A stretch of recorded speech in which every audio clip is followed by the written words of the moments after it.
Congressman Kernel Bosita. Iboboto mo ba bilang senador?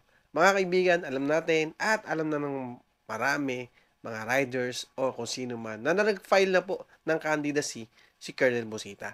Iboboto mo ba to o hindi? Kasi sabi nga niya, kaya siya tatakbong senador kasi meron siyang narinig dati na sinabi, retired na yan, pulis lang yan, huwag kang makialam. Ito po ang isa kanyang tumatak sa isipan niya na sinabi noong siya ay gumawa ng advocacy o ito yung One Rider Party List, mga kaibigan. Siyempre, alam naman natin na si Congressman Colonel Busita ay kakampi ng mga rider.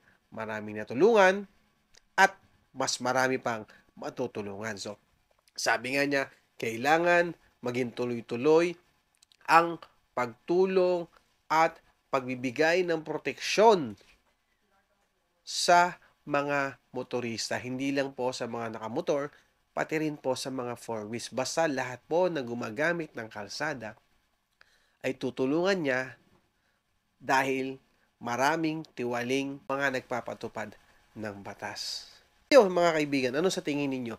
Dapat na ba na tumakbo bilang isang senador si Congressman Colonel Busita? Base din doon sa napanood natin o sa interview sa kanya, sabi niya, mas okay daw na merong senador na tutulong sa mga rider o sa mga motorista. Kasi nga, ngayon, siya ay congressman at matatapos na yung termino na nila, yung kanyang batas na isinusulong para sa mga motorista ay hanggang ngayon na hindi pa rin umuusad. Matatapos na nga yung termino nila at nagpail na ng candidacy, hindi pa po masyadong umuusad o hindi pa masyadong gumagalaw ang kanyang mga batas na ginawa. Kaya, sabi rin niya, mas maganda daw na meron tayong kakampi sa Senado. Ibig sabihin yan, mga kaibigan, si Juan Fartilis at si Colonel Busita, kung sakali na mananalo bilang senador, ay magiging tandem. O ibig sabihin yan is sila yung magkakampi para sa mga batas na gagawin nila. Ibig sabihin po may magsusulong sa Senado at may magsusulong sa Kongreso.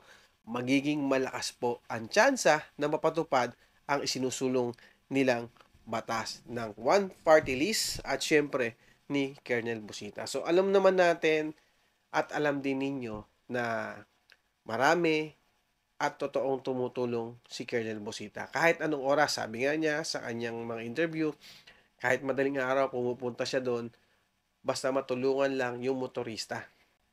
Ang pinopoint niya dito, mga kaibigan, ay kung sakasakali naman daw na mawala na siya dito sa mundong ibabaw, tapos nagawa na niya yung batas, ibig sabihin niyan, mga kaibigan, kahit wala na po siya dito, ay nadudun pa rin o nakatatak pa rin yung batas na ginawa niya para sa mga motorista. Mga kaibigan, yan po mga kaibigan ng ating napanood. Kayo, ano sa tingin ninyo? Mananalo ba si Congressman Colonel Busita sa pagiging senador? At bakit ninyo iboboto si Congressman Colonel Busita bilang senador? So comment down below na lang, mga kaibigan.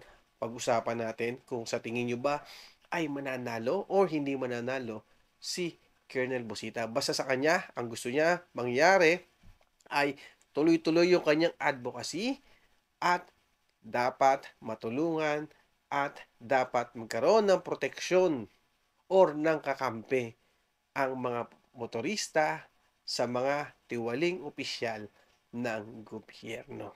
Kayo,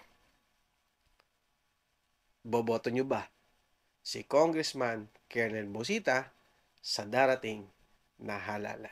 Please comment down below and pag-usapan natin dyan kung bakit at ano ang dahilan ninyo para iboto nyo si Congressman Colonel Busita. Bye-bye.